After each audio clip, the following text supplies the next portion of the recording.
I'm off to meet Molly at the ice cream parlor. He's here. What a trip. It's great to be home. Hello, Clayton. Good to have you home again, Orson. I was just on my way out, but I'm glad I caught you. How's business? Just a minute if you don't mind, Clayton. I've been gone for 2 days. I want to know how my family's doing. Doreen, how is everyone? Well, your wife is upstairs right now with a terrible headache. I see. And how is the Reverend Tartuffe? Hale and hearty as ever. The man never misses a meal. Oh, the poor fellow. I must talk to the cook. I think your wife is under a lot of stress. Why, last night she had to leave the dinner table feeling faint. Oh. And the Reverend? Well, after she left, he grabbed her plate, wolfed that down, then asked Davis if he was going to finish his dessert, but before he could answer, he ate that too. Oh, the poor fellow. He suffers so. And when I went up to check on your wife, she was overcome with nausea and could barely make it to the bed. Oh.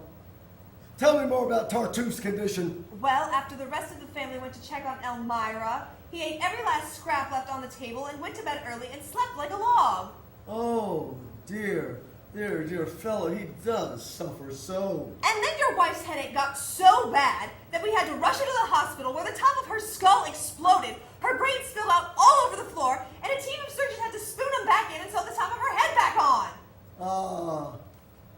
And how was it Tartuffe this morning? Well, he managed to haul himself out of bed before noon, eat everybody's breakfast and lunches in one sitting. Oh, dear. I wish I'd been here to comfort the dear fellow. If you don't mind, I'm going to fly to Elmira and tell her about your loving concern for her health. Orson, Doreen is mocking you. And without wishing to anger you, I have to tell you that you deserve some of it. Your infatuation with this Tartuffe without the slightest concern for my sister is unbelievable. What spell has this grafter put upon you that you take him off the street, treat him better than your own family, and... Please, Clayton, not another word. You don't know Tartuffe as I do. Indeed, I don't know the man the way you do. So why don't you explain? My dear brother-in-law, if you taken the time to know Tartuffe as I do, you would instantly join me in blessing the day that he joined our family. He is, oh, it's almost impossible to put it into words. But ever since I turned my life over to his excellent ministry, I've had perfect peace in my heart and soul. He's taught me that worldly things are merely dust. Of all the men I've ever met in all of my travels, he is my one true friend. He has shown me that the love of heaven is better than any earthly affection, and that I could see you and Elmira and Davis and Marianne all drop dead at my feet and still have the smile of peace upon my face.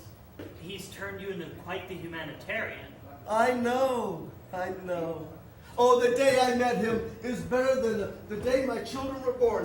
I was sitting in our pew at church, praying on the anniversary of the death of my first wife, when he came in dressed in rags and kneeled in the aisle beside me. On his knees, he clenched his hands and wailed so loudly that the entire congregation turned to look. He rocked up and down and kissed the floor and said, "Oh Lord, please deliver my brother from his sorrows." When I left, he raced around in front of me to the door and put my hand in both of his and said, "Brother, God has told me of your grief and has sent me to deliver you from the clouds of sorrow." I knew then that he had the gift of prophecy. Or the gift of reading the newspaper and church bulletin.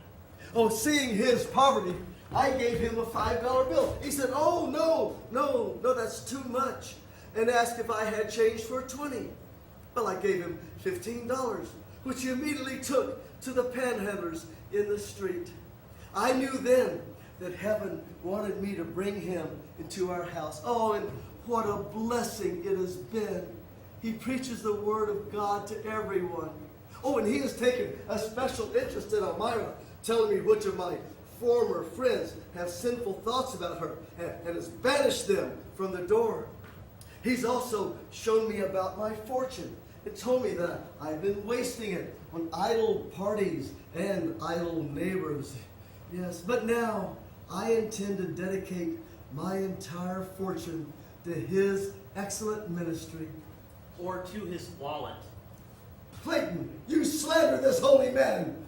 Why, even in his spiritual grace, he still thinks of himself as a sinner and considers even the smallest thing as a diabolical imperfection. Oh, I saw him just the other day, asleep in a hammock in the garden. And when I woke him, he swatted a mosquito and then cried tears for having slain one of God's creatures. Are you pulling my leg? What? Your doubts make me suspect you of atheism. The Reverend Tartuffe is in bitter battle against the enemies that beset this country. And I strongly suspect that your doubts, that you have been imbibing from the foul liquor of un-Americanism. That's just the sort of talk of all your kind. If a man dare think or differ with your absurd notions, then he is labeled as atheist or unpatriotic. Heaven knows my heart, so the scoffs of holy charlatans don't frighten me. Look, Tartuffe has spoken of the kind face that red Bolshevism wears. My dear brother, it would break my heart to hear that you've been taken prey by the wobblies in international communism. I always speak my mind directly and have never been known to be a voice for anything but moderation. But what if I were a socialist? Oh, I can't believe my ears. What harm in that? A free exchange of ideas is the best thing to my thinking. And I recall that in your youth, you were part of the isolationist club in college, and that your dearest friend and former business partner, Mr. Seeger, campaigned for Eugene Debs and the Socialist Party. I have repented from my youthful indiscretions, and now I see the light. Orson, I am fond of you, old sport, and I'll tell you as one who loves you as a brother, that your way is one of extremes. You swing left and right as your current temperament leads you. The result of this is that you cannot tell true from false, or a man who means you well from one who wishes to fleece you. I follow the holy precepts of the Reverend Tartuffe, which stand for God and the American way. And which way is that? Oh, Please enlighten me. well, it's... I'm waiting, please expound. It's, You see, you can't. And that alone should tell you that these precepts of Tartuffe are empty rhetoric. Oh, the man could go on for ages on what he stands against, but on the other hand can't speak for more than 10 seconds on what he stands for. Oh, I confess, you are the wise, the just, the great wisdom of the age. You possess the only truth. The rest of us are just dimwits. Your sarcasm doesn't offend me, Orson, because I know I am not the fount of all knowledge. But I do know the difference between a true man of faith and a hypocrite. Albert Schweitzer, for example, sets up hospitals and humanitarian efforts in Africa and leads a simple life. He looks not for praise or honors, but humbly serves his faith. True believers have my endless thanks and praise. But compare them to the sawdust tent charlatan, the millionaire preacher, and the high society celebrity evangelist, all of whom make a pretense of holiness for private gain and the adulations of the multitudes. I have no doubt that your praise of Tartuffe is sincere, but can't you see through his mask of piety? Can you not, dear Orson, tell the difference between the faithful and the phony? I have this to say. Speak freely. Good day. Before you go, Orson, old sport. Yes. Oh, I have no desire to further speak on the subject of religion. Absolutely, but I have another matter I wish to discuss with you. Yes. Well, you know your promise to Marianne and her fiancé Val that they should be wed. What of it? Well, the date has been set, and I was thinking... I think Val to be a very suspicious name for a man. His mother was enamored with the great film star Rudolph Valentino. Oh, Tartuffe declares the theaters are dens of iniquity. Well, even granting that... Tartuffe says that the theaters fill the stage with lewdness, rot, filth, and rubbish, and that actors and actresses are traffickers in sex. I'm not going to argue with you, but the young man can hardly be held accountable for a name. Still. He's an Ivy Leaguer from a good family, and he's coxswain on the college champion crew team. I find that suspiciously vulgar. What? He's a coxswain? Yes, it's the man who stands in front of the other fellows and he calls out, stroke, stroke, stroke. Sounds indecent. I am suspicious. You're not going back on your word. Well, I didn't say that. So I can tell Val and Marianne that the wedding will go on as scheduled. I didn't say that either. Have you changed your mind about the wedding? Oh, no. The caterers and country club have been paid for. I'm not a fool with my money. So I can tell Val and Marianne that the wedding will go on as planned. You can tell them anything you want. Why be so equivocal? What are your intentions?